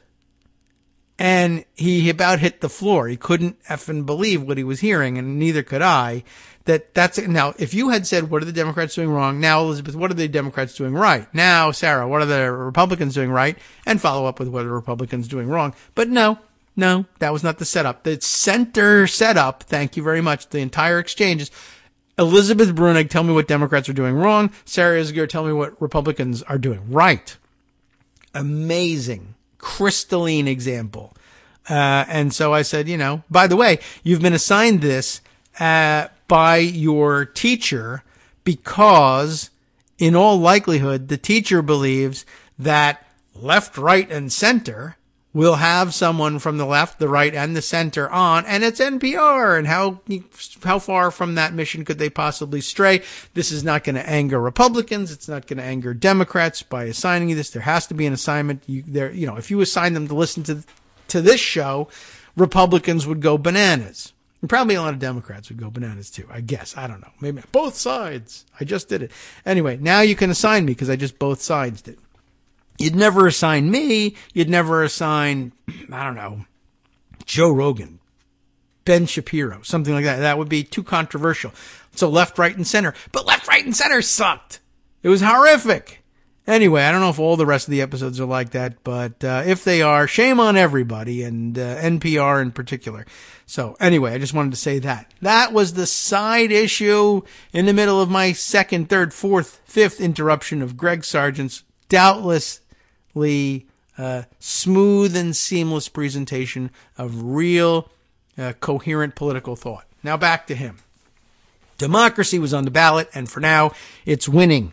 We have long been told that inflation and crime are, quote, real issues that truly matter, while Democratic warnings about the fate of democracy wouldn't motivate voters. I also feared this. Okay, so he admits to that. That was a major, major theme in this podcast episode, by the way. And of course, what do you know? Both left and right agreed that the real issues really were crime and inflation, and that this fate of democracy stuff, Elizabeth Brunig was willing to offer. I can understand why Biden wanted to make that speech, or those speeches. He did it twice. But I don't think it was a good idea, and it's not going to work, because those aren't real issues. Everybody knows that the economy, Bernie Sanders, yada, yada, whatever. Anyway, the precise role of those warnings in driving Democratic overperformance is uncertain, Greg Sargent continues, but we can already say Donald Trump-fueled election denialism suffered a rebuke at the polls, and that voters meaningfully reduced the threat it poses. With Democrats sweeping gubernatorial races in Pennsylvania, Michigan, and Wisconsin, where GOP governors could have certified sham presidential electors for a losing GOP candidate, a big pathway to a stolen or crisis-ridden 2024 election, has been choked off. And if Kari Lake's gubernatorial bid in Arizona fails, as appears possible, none of the 5 most crucial swing states in the 2020 presidential election would have election-denying governors. Republican Brian Kemp, who defied Trump, won in Georgia. There's also a real chance that none will have an election-denying Secretary of State. And so, while dozens of election deniers did win re-election to the House, we seem to be avoiding a situation in which voters failed to hold the most prominent deniers accountable for brashly flaunting their intentions to subvert democracy, which at bottom was a test of the public's appetite for authoritarianism. Hopefully that holds. Hopefully that sticks. It does in the gubernatorial races, but I do remind you that all of those election deniers did win re-election or election for the first time to the House, and they are going to show up on January 3rd, possibly facing at best a razor-thin majority, possibly even a razor-thin minority once all the elections are settled. But whether or not they will be settled in time for January 3rd, or recounts are going on, or lawsuits are going on, but maybe there are some certificates of election forwarded. I guess the thing to look for is razor-thin Democratic wins in states with, I suppose, with Democratic, well, I guess it could happen anyway, but in different ways. But I guess if a razor-thin win is certified for a Democrat by a Democratic Secretary of State somewhere, and that Democrat shows up claiming a seat in Congress on January 3rd, but there are more Republicans there than Democrats, whether an outright majority or just a working majority, you could start to see challenges. Of course, the Democratic Secretary of State of whatever state, name it, would certify the Democrat with only a 12-vote margin. It was cheating. It was a partisan decision, and we challenge it. And since there are currently more of us than there are Democrats, we'll seat the Republican challenger instead. Or I suppose you could find where Democrats, or maybe I guess where Republicans got a narrow win and are certified by Republicans, or where Republicans got narrow wins and Democratic secretaries of state don't certify. There's any number of possibilities out there. And all of those election deniers are sitting in the House and do want the biggest working majority that they can have, or maybe have to steal the majority outright. So, I think one of the big overlooked scary possibilities by people who were looking at 2024 and outlining the nightmare scenario, not a lot of them gave very much time to the fact that the same kind of shenanigans, the same kind of simple partisan motivated voting in the House could be used to award the presidency to a Republican in 2024 can also award a majority in the House and the Senate, for that matter, if the circumstances are right, to Republicans willing to deny the outcome of the elections. And it's the exact same process, essentially.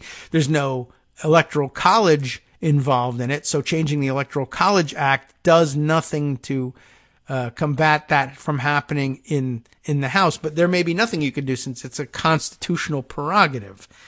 Anyway, so on to number 2 here. Kevin McCarthy's dance with Trump has been a disaster.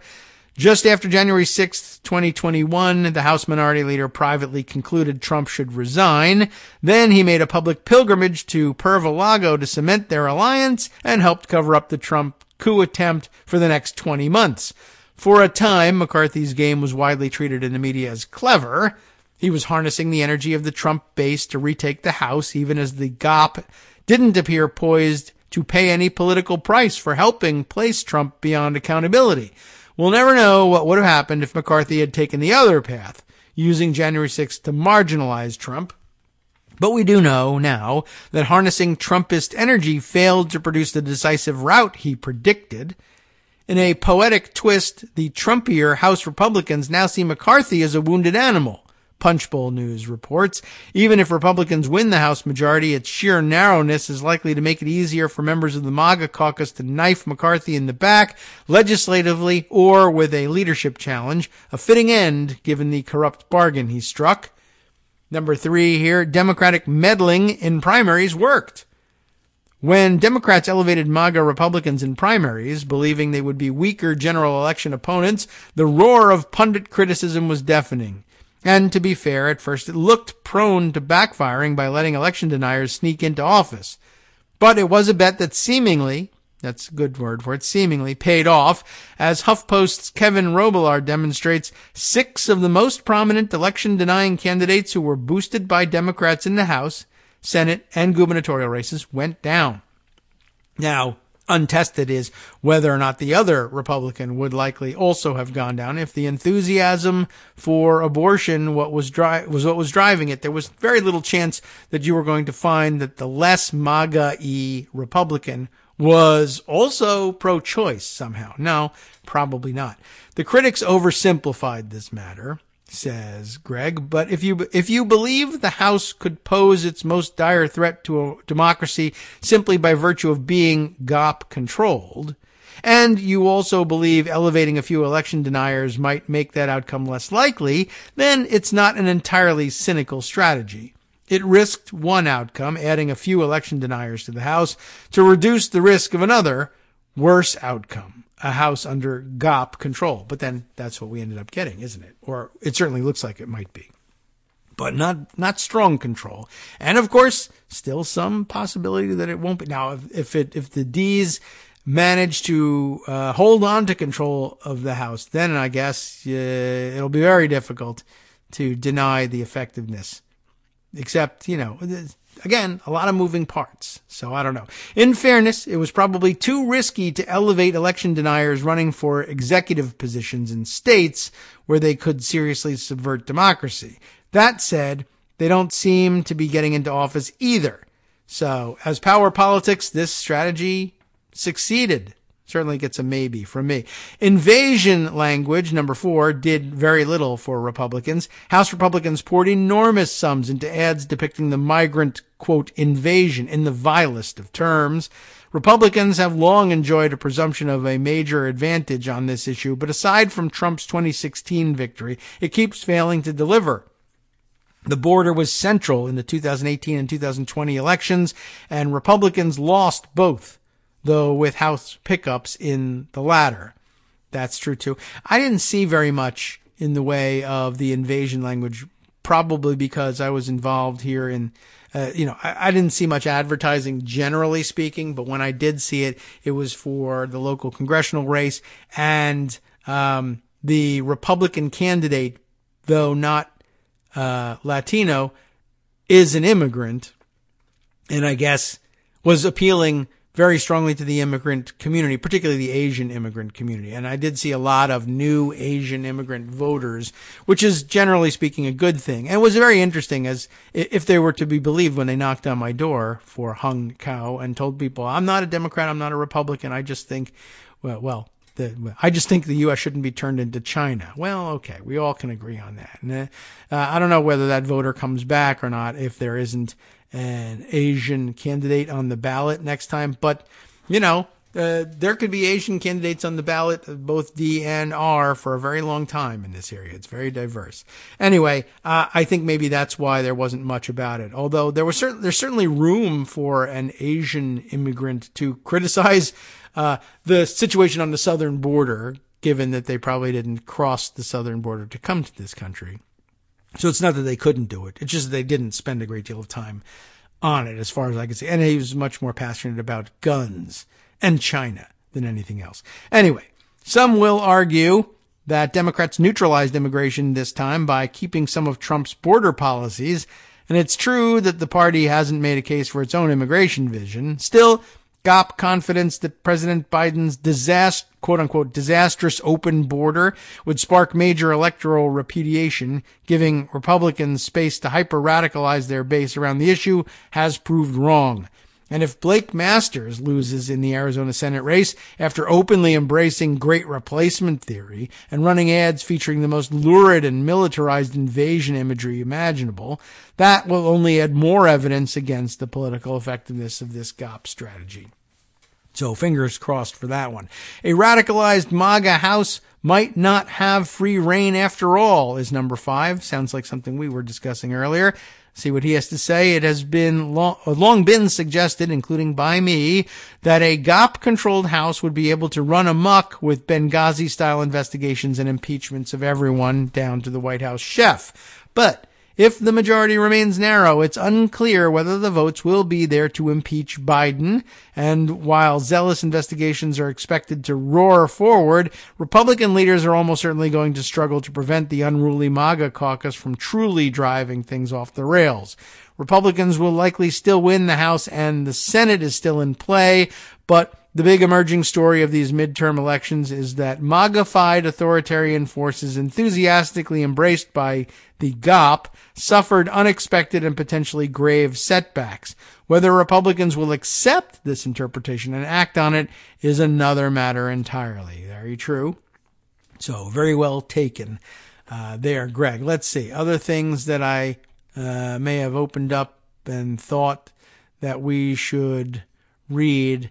Yes, right. I want to jump back to the New York Post thing. Harry Siegel, editor of the City publication in New York, and he's got this news for, let's see, he's been a columnist at the Daily News for some time, and of course the Crosstown, I don't know if they're a crosstown or not, but what kind of rival do you want to have? Obviously Crosstown. Keep away from me. Stay on the other side of town. Their tabloid rival, the New York Post, says offered at least 2 crime victims front page coverage if they would say that they were Dems voting for Zeldin. This is according to a story in the Daily Beast.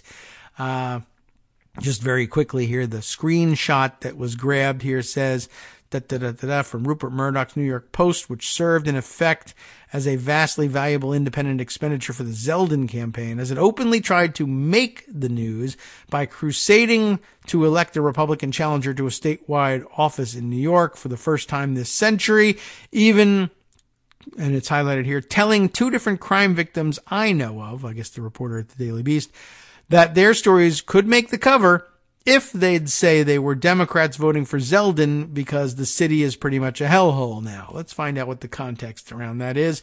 Elections will be apocalyptic thunderdomes for a while. That's Harry Siegel himself, writing in Daily Beast, no wonder he quoted himself on this one, updated this just this morning at, my goodness, 4:17 a.m. Eastern Time. I hope he's writing from Europe. Elections will be apocalyptic thunderdomes for a while, but Donald Trump, of all people, could help save the Democrats from themselves yet again. What? And maybe even break America's long fever dream in the process. I don't even know what's going on here. Well, I'll tell you what. You're not going to be able to know because, of course, not only have we hit the break, but we've hit the paywall on the Daily Beast. But is the Daily Beast like one of those that famously lets you read it? Yeah, okay. Well, at any rate, time to roll our break music, and this will give me this will give me a chance to review this thing and see just what the hell's going on here. Maybe we can read the lead paragraph on our way out over the music. Let's see. A spoiler alert at the end of yet another teeth-grinding, needle-watching, soul-sucking election full of pre-apocalyptic tension. With everything done now but the counting, Donald Trump is back as the anti-hero that Democrats need, hitting the same old fan service beats to squeeze the last dollars and votes out of a steaming service reboot. Steaming? Does he mean streaming service reboot of a semi-nostalgic piece of worn-out and thin to start with intellectual property.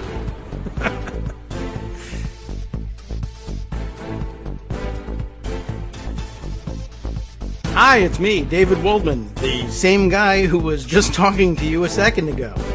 Our Patreon subscription drive is still going strong, with over 175 monthly donors who help keep us on the air. If we've helped keep you going during the pandemic, why not return the favor and help us keep going so we can all be together for the next disaster? Patreon.com, Patreon.com, makes it easy to make secure, recurring monthly contributions to support our show. Patreon.com/KagroX gets you straight to our donation page. Maybe you'd like to thank us for keeping you sane during the Trump era. Maybe you're looking forward to in-depth explanations of what's going on in the Biden administration. Whatever it is that keeps you listening, we need your help to keep bringing it to you. And hey, if you happen to prefer using PayPal or even the Square Cash app, we're up and running with those options too. Thanks again, everyone, for all your support. We literally could not do this without you.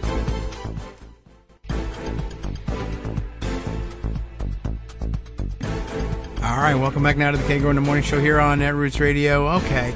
Well, I skimmed it. It looks like at least we know that this is exactly where it did come from anyway. And we'll be able to find this quote in the Daily Beast article. All right.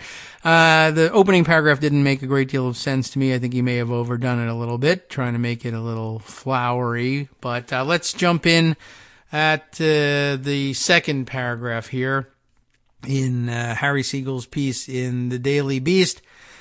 Trump, shame of New York City. That makes sense to me. Very accidentally helped save it in 2020. His post-defeat ravings and encouragement of his angriest and most unbalanced supporters are what led Democrats to win 2 upsets in Georgia's 2020 runoffs, and with them, control of the Senate that allowed Democrats to pour billions into New York City and see it through the worst of the pandemic and its shutdown. It's happening again in another aimless sequel, with Republicans poised to lose another Georgia runoff as voters there have time to fully absorb the election-defining coverage by the Beast's Roger Sollenberger about their family values candidate with a history of domestic violence, paying for abortions, and fathering secret children whose lives he's been absent from. Trump's favored candidates, an addled mix of nuts, creeps, and liars, are why the fundamentals didn't apply this year. That's an interesting theory. And an unpopular Democratic president with his party in control of both houses of Congress at a moment when inflation and pessimism are through the roof still wasn't enough for Republicans to pick up big gains. If Democrat, as the in quotes there, control is such an immediate and existential threat to American values, would Herschel Walker really be your party's avatar of change? That's an interesting thought. Just thinking back again to that horrible podcast that I had to sit through to try to help my son get his homework done. They were entertaining the Josh Barrow theory. They didn't attribute it to him, but what's her name? Sarah Isgur. floated this thing without attributing it again to Barrow, but tried to spin the narrative of with Democrats, this whole thing about protecting democracy being an electoral issue, which she denied that it was the case. But also she and Brunig agreed, both of them agreed that sure, a poll that they were citing of independent voters, and I had to explain to my son what independent voters really means, but that a poll of independent voters did identify, I think 26% of independent voters were willing to say that a top issue, if not the top issue, was protection of democracy or preservation of democracy. I can't remember what the terminology was that they used, but both left and right, curiously, arguing, well, isn't it really the case that, well, first of all, that could mean different things to different people. And I think that there are certainly Democratic-leaning independents who think when they hear that protection of democracy is the issue, or when they think of protection of democracy as the issue, they see it the way Democrats and President Biden do, that the existential threat to democracy comes from Republican candidates. But there are, in their view anyway, certainly lots of Republicans who view Democrats as the existential threat to the continuation of democracy. And while I guess that probably is true, because there are certainly Republicans that run around and say such things, I wasn't able to articulate for him what is the argument that that's the case, except to say, well, apparently there's a number of Republicans who think that all Democrats are vampire pedophiles. So presumably that's an existential threat to democracy. Although, I mean, it would be bad if true, but A, it isn't true, and B, they could also still honor the right to vote. Vampires, yes. Pedophiles, sure. Believers in democracy, yes. And as a matter of fact, they use their Democratic ballot to elect more vampire pedophiles. What's the mystery? That's what you were saying. And actually, the Republican theory is that vampire pedophiles are electing more vampire pedophiles, which is surely a reflection of their free democratic will, and therefore the whole Josh Barrow thing goes down the toilet. But that's not what this was really about. What she was saying, both she's were saying was that, oh, well, it could be either way. And we don't know what this means to say that the preservation of democracy is a top issue, because after all, there's, the very real fact, that Democrats are worried about manipulation of voting outcomes by crazy people, including, and among their crazy thoughts are that all Democrats are vampire pedophiles. Whereas on the other hand, there's, the vampire pedophile theory plus Jewish space lasers, and I'm only committing voter fraud to prove that voter fraud can be committed. On balance, I think that they don't really match up very well, but they were throwing that out there that really the Josh Barrow theory applied here, and that if you were in a position of saying the only way to preserve democracy is to vote for one party and one party only, isn't that the real authoritarianism and the real death of democracy? Which, is a misstatement of everything. And of course, what you're saying is, it may very well be the case that there's only one party dedicated to preservation of democracy. It doesn't mean it's always the Democratic Party, but it appears to be in this case. And if the shoe is ever on the other foot, then yes, the answer will be that you can only vote for Republicans because they're the only ones working to preserve democracy. If that was ever demonstrably the case, then people could respond to it that way. It's a dumb formulation. When Barrow did it, it was even dumber to hear these two do it and not attribute it to him. But more to the, to relate that back to the point that we had, that we were listening to Harry Siegel make here. If you really believed as a Republican that it was up to your party, Republicans, to defeat the Democrat Party, as they like to say, in order to avert existential disaster and threat to American values, would it be the case? Would you demonstrate that by saying, and so that democracy hanging in the balance and it being imperative that we win this race to save America, we choose Herschel Walker to be our candidate? No, No, that's not something you would do. You would have to go out of your way to find somebody else. Anyway, it is in Trump's GOP, which just gets, it is the choice, I suppose. I've lost the thread here, but if Democrat control is an immediate and existential threat, would Herschel Walker really be your party's avatar of change? And then it says it is, so I can't tell. It is in Trump's GOP, or it is in Trump's GOP, which just gets deeper into conspiracies and civil war talk with each new self-inflicted disaster. I think that's actually the way to read it, even though it's incorrect. And that's what's propping up a Democratic Party led by a past his prime, no longer ready for prime time president, in his opinion. And by the way, you used prime twice in that, and that's not great. Not to mention a winning Senate candidate who did his best to hide a stroke until after it was too late for voters to go in another direction in a general election against an Oprah-made health fraud who doesn't even live in the state. So I guess you know where Harry Siegel is working, and I guess he'd be about as good as putting Elizabeth Brunig in for the left at this point. Anyway, that's quite the prelude to a prospective 2024 presidential rubber match between two addled octogenarians who in very different ways don't seem fully in control of what comes out of their respective mouths. But elections are all about alternatives, and just consider the alternatives these days, as even local races seem like Thunderdome death matches, less and less about the candidates and more about nationalizing, totalizing choices between two parties with radically different visions of what America is for and who.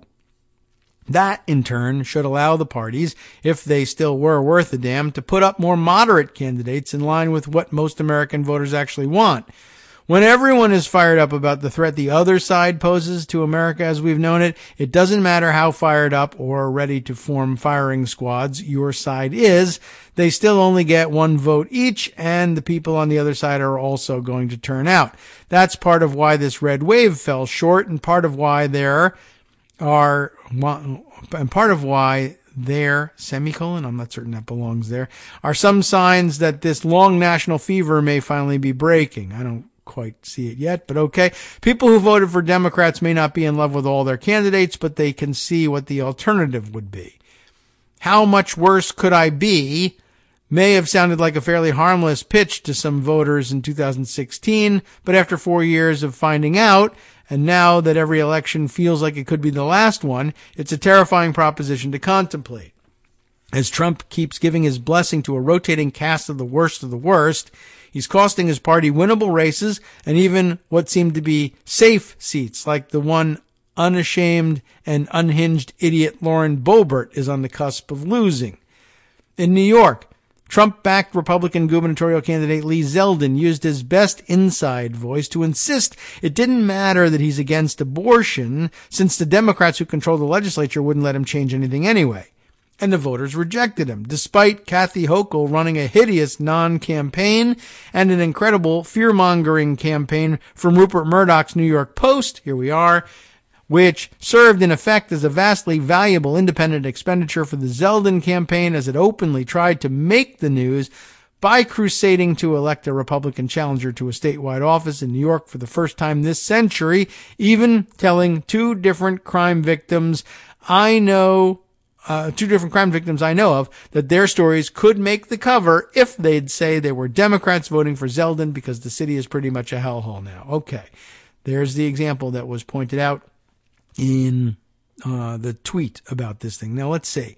By the way, I was just thinking, crusading to elect a Republican challenger to a statewide office in New York for the first time this century. Oh, I guess this century. I was thinking of, wasn't there, I can't remember now. I've lost the memory of the Republican governor of New York, Pataki, right? Maybe, I guess he wasn't this century. Is that right?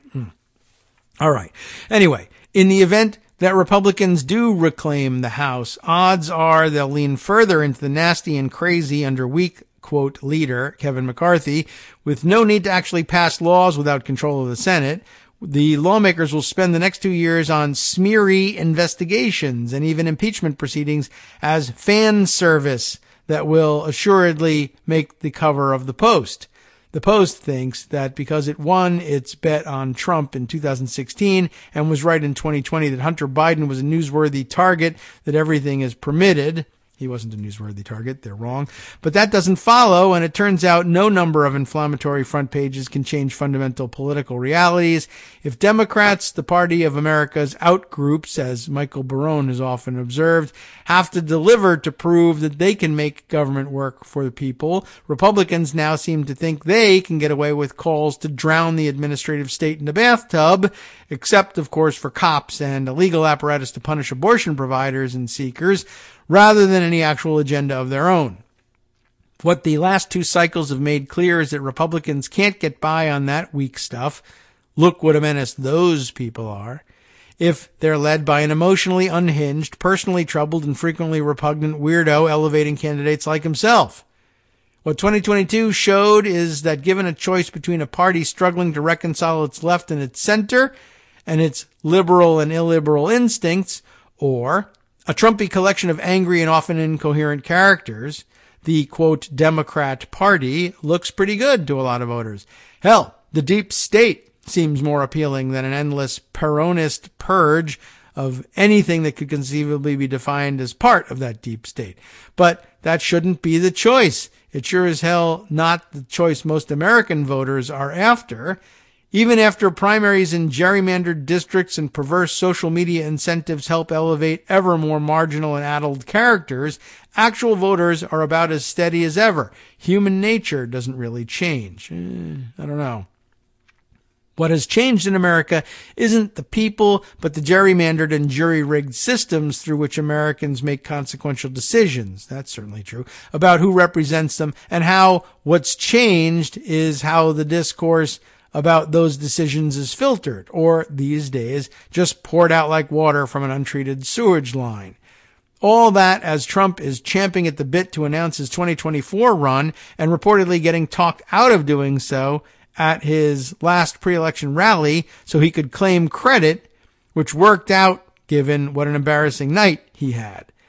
His Republicans across the country mostly underperformed, while prospective primary rival Ron DeSanctimonious, as Trump called him, cruised toward a nicknaming-worthy victory. But Donald also promised a very big announcement on Tuesday, a week after Election Day. Democrats are cynically salivating, and it's not because they miss Trump's steak. It's because they think, having learned little from 2016, that Trump could be their accidental hero for a third time, like he ended up being in 2020 and 2022. Well, we just heard from Simon Rosenberg that he was, in fact, already a third time the accidental hero because he counted 2018 in there. But hey, whatever. 2016 he wasn't. We all agree on that. That would mean at least one more apocalypse election, another half-knowing and fundamentally terrible superhero flick about alien invasions and urban ruin looming ahead before there's any real chance of changing channels. Look it up, kids. Or changing channels, or putting in the effort of any serious self-examination. All right, well, he's very proud of himself for that one.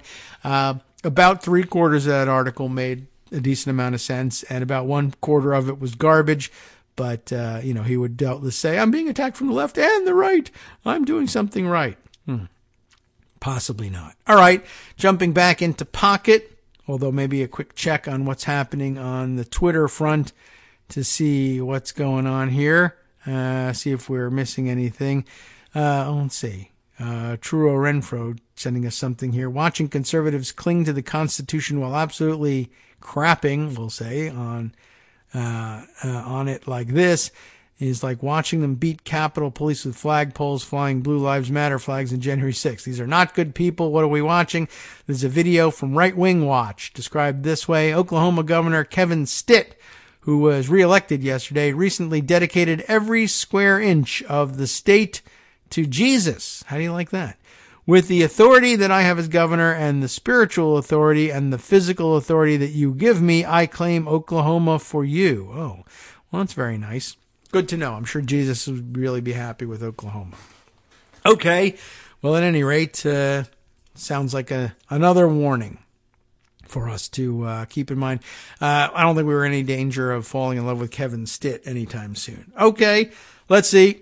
What else have we tucked away from this? The Washington Post had this piece about good old Virginia, where I'm sitting right now, noting for us that Youngkin's signature red vest didn't deliver big wins for GOP nominees, right? Not only did Trump flop with all of his, but Youngkin flopped too, although that largely, that probably had a lot to do with the fact that he was trying to be Trumpy in his endorsements and his election work, and it didn't work for Trump and it didn't work for him either. But of course, he's got the red vest brand, which is supposed to be different. It just isn't. So here's the story reported by Greg Schneider and Lauren Vozella, who say Glenn Youngkin logged a lot of miles campaigning for Republican gubernatorial candidates in other states this year, touting his own election in Virginia as the headwaters of a red wave that was going to sweep across the country. And of course, I remind everybody, no, that's not the case. And as I was trying to make the case again yesterday, remember, Loudon never flipped, and a lot of his national reputation depends on the mistaken belief that he turned his crusade against Loudoun County into a turnaround in the state and making a blue trending state into a red trending one. And, you know, he did win, I guess, and there's nothing you can do about that, but it really had more to do with cutting into margins and losing by less, I guess, which is an accomplishment in Loudoun County, and winning overwhelmingly, even more so than Trump did in southwestern Virginia, which is a troubling thing because that could be replicable, but it isn't something that you can just impose on other states unless the conditions already exist. And if they don't, they don't, and they don't win.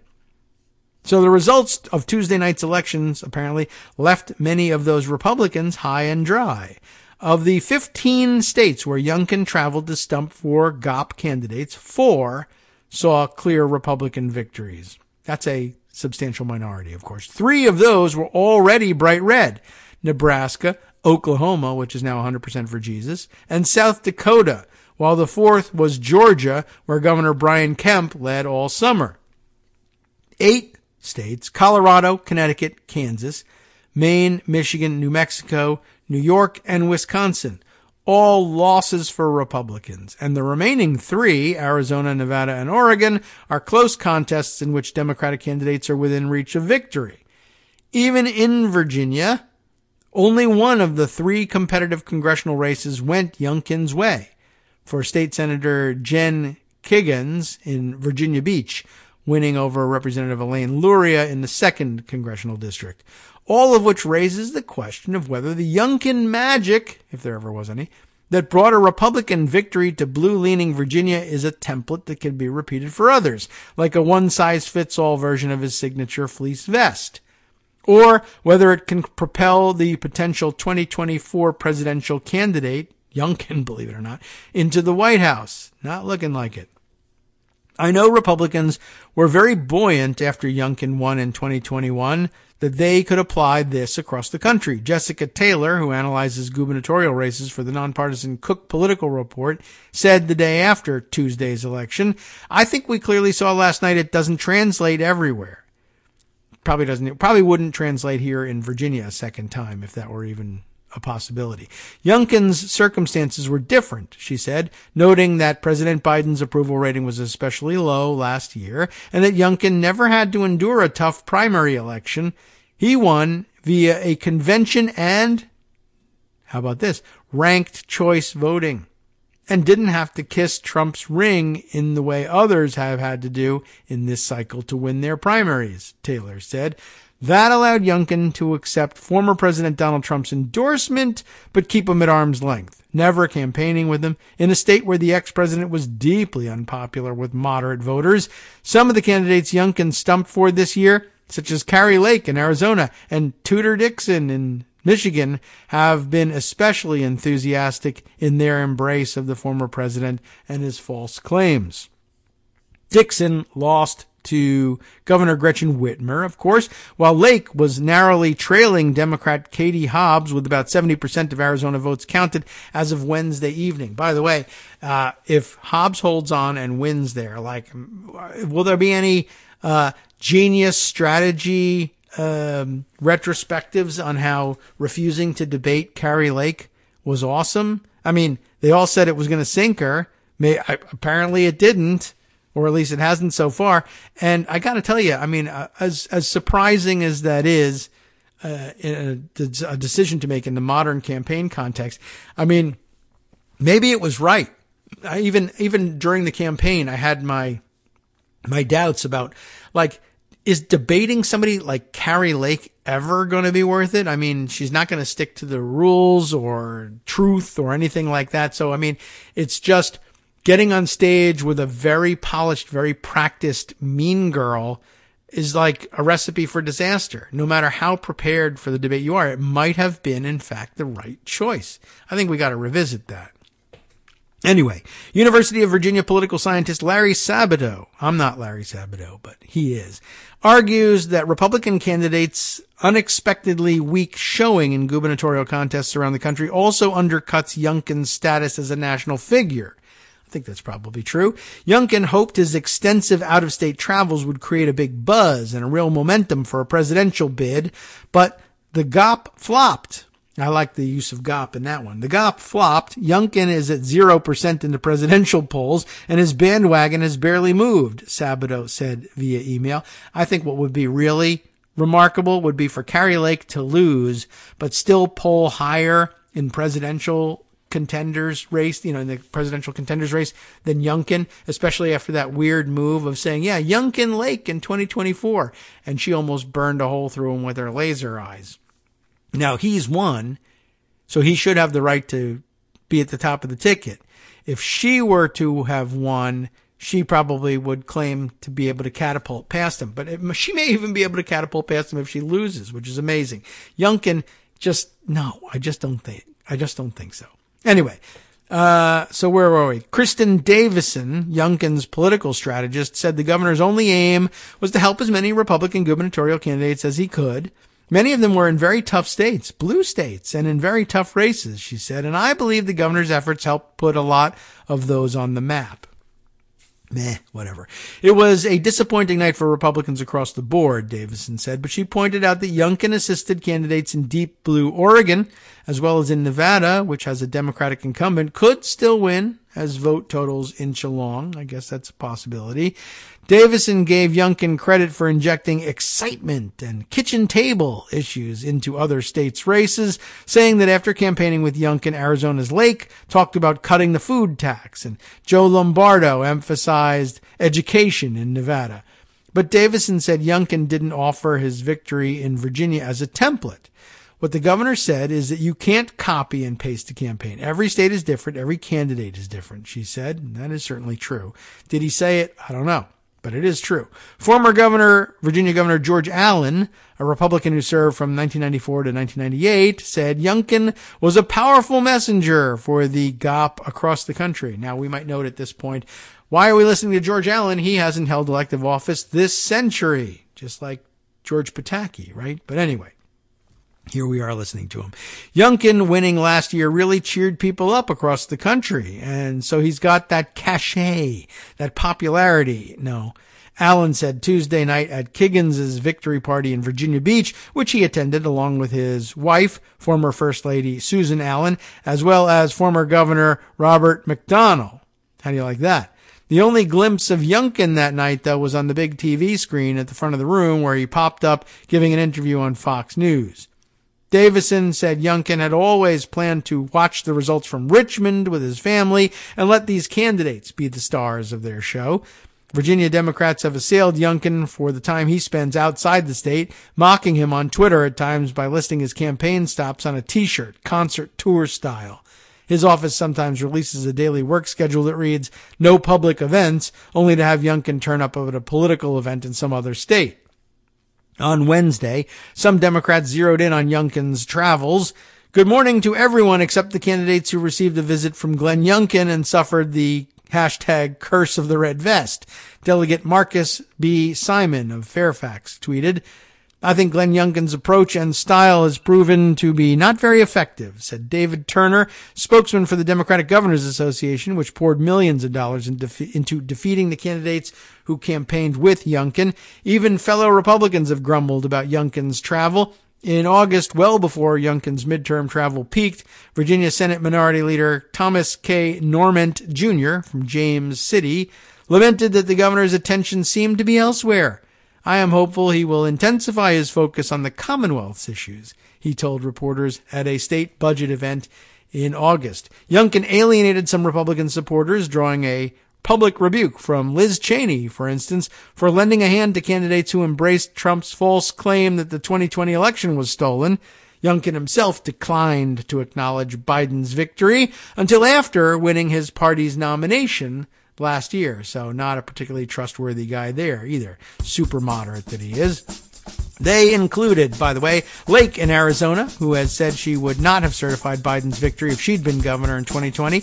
Dixon in Michigan, who has indicated she doesn't believe Biden won her state. Derek Schmidt in Kansas, who as the state attorney general urged the U.S. Supreme Court to hear lawsuits brought by Pennsylvania and Texas challenging the results. And Tim Michels in Wisconsin, who has dodged questions about whether he would try to reverse Trump's 2020 loss. Democrats also slammed Youngkin for campaigning for former Maine Governor Paul LePage, who has a long history of racially inflammatory statements. Youngkin distanced himself from those remarks, but insisted, as he has multiple times, that Republicans just make better governors. So, on and on with this nonsense. But essentially, his brand much diminished, I think, by Tuesday's results as well. I'll tell you whose results or whose brand is not diminished. It's Justice Putnam's, because he's coming up next with the West Coast Cookbook and Speakeasy, and I can prove he's not diminished by telling you what's coming up. He's got, for instance, Trump is privately very angry after the disappointing performance of Republicans in the midterm elections. Good, I hope so. Plus, he got hit by the hurricane. I heard he refused to evacuate from Pervalago last night. May they all have drowned, but who knows. Anyway, on the rest of the menu, the CDC conducting a new study to determine whether veterans were exposed to dangerously high levels of cancer-causing toxins at the now-shuttered Fort Ord military base in California. Listening to Kagro in the morning with David Waldman. Hey, look at this one. I want to hear about this, too. A Virginia judge ordered Newt Gingrich to testify in the Georgia election probe, so we have that to look forward to. And Twitter's new owner sold nearly $4 billion worth of Tesla shares, totaling more than $19 billion liquidated since April. So he's destroying Tesla as well. Too bad. All right, we'll see you tomorrow.